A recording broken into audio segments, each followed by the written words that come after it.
Even as one of the earlier racing games for the 8-bit NES, released in 1987, I'd say that this game really does live up to its name.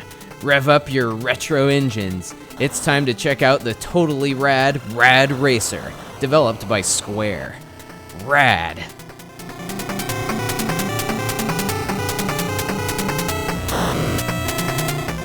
Alright, now let's see if we can set a record for how many times we can use the word rad in this review. So, this rad little racing game has you racing through various rad courses with either the rad Ferrari 328 or an equally rad F1 racer. The choice is purely cosmetic though. Both cars perform identically. It's pretty rad.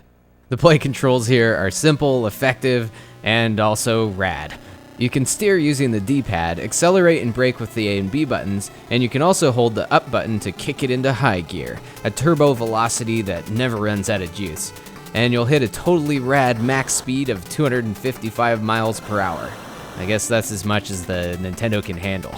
You'll need to safely navigate the twists and turns of every course, avoid the other cars, and reach checkpoints before running out of time. Usually if you crash more than twice, you can expect a game over. But sometimes you might get lucky and can coast through to the next checkpoint. Rad!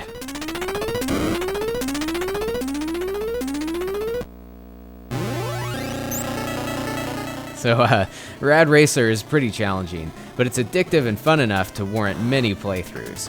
Part of that excitement probably comes from the really rad soundtrack, which you can switch songs at any time during the race with the down button. Notably, this soundtrack is one of the earlier works by Nobuo Uematsu, who you might know as the composer for most of the Final Fantasy series. The first theme is especially memorable for me. It's so freaking rad.